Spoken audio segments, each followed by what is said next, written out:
Hi, I am Shana Fannon, interior designer and advocate for connection, and this is Good by Design, a show about what defines us as an individual and how that influences what we create. And today, we welcome artist Shana Martorana. Hi, Sean. How are you? I'm very good. Thank you for having me.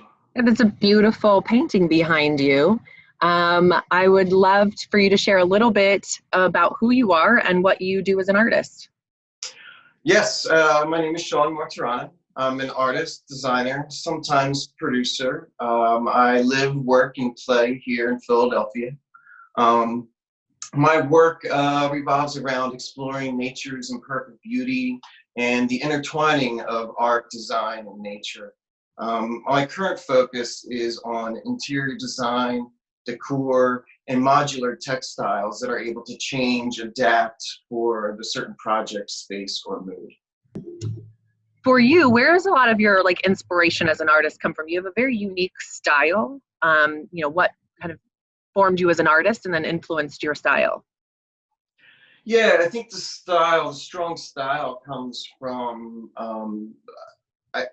drawing at very simple levels. So it all starts with a very simple idea or iconic imagery, and then it can go and build into detail from there.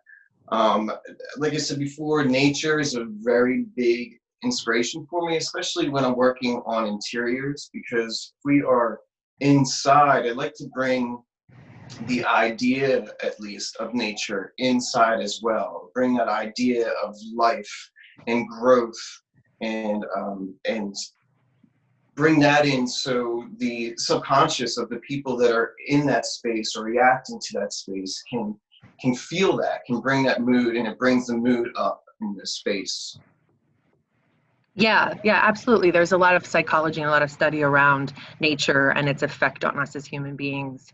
And I love what you said there about growth, what brought that about for that association for you. I think that I realized a lot of the series that I was doing with flowers and animals and florals and fauna kind of came from a childhood place for me.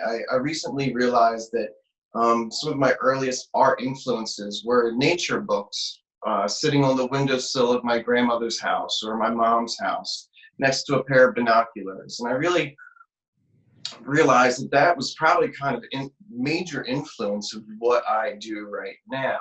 And as I bring it in, I just feel like, nature in itself isn't always perfect. A rose has thorns in it. And I think that the part that everything is not perfect, including nature itself, that at the bottom line, there's always room for growth, and nature will always come back.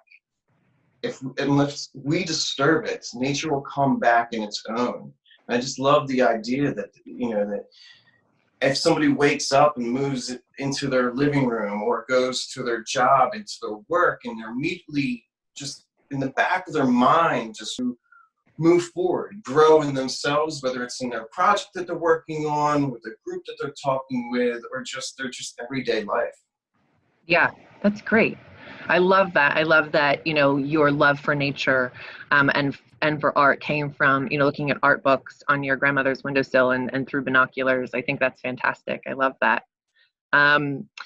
Something else I wanted to talk to you about is that beautiful mural that's behind you. Is this a space that you create in? Is this like your studio space? And what inspired that specific piece of art behind you?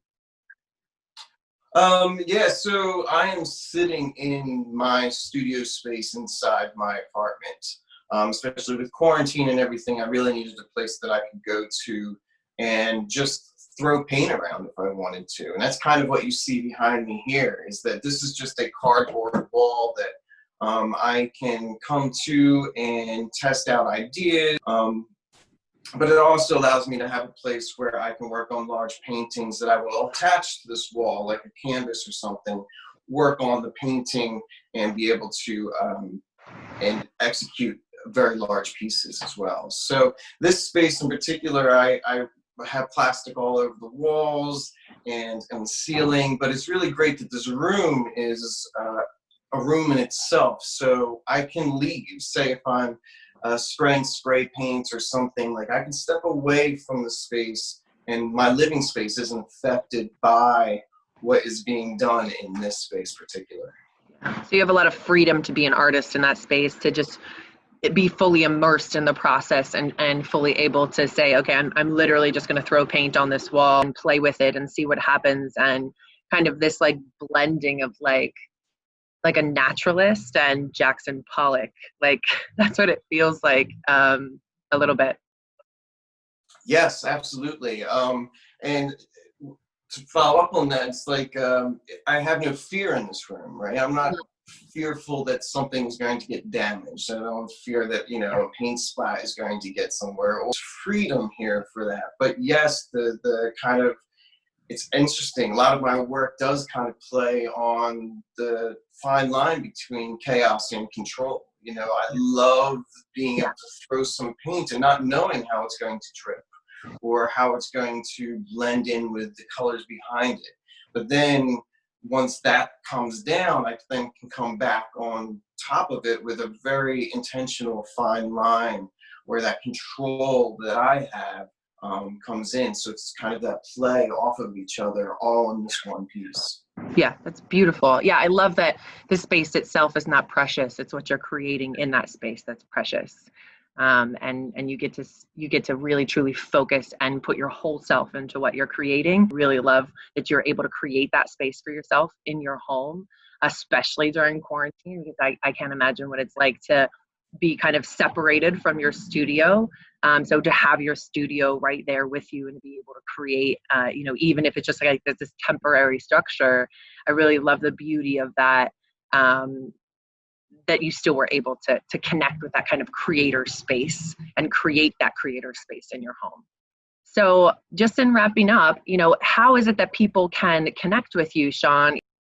Yeah, I'm very open. So if anybody ever wants to reach out, I love creative conversations. So I'm very open. Please, anybody, don't be afraid to reach out on any of the platforms. I'm really all over the place. And if you are looking to find me, a lot of my daily posts are usually done on Instagram.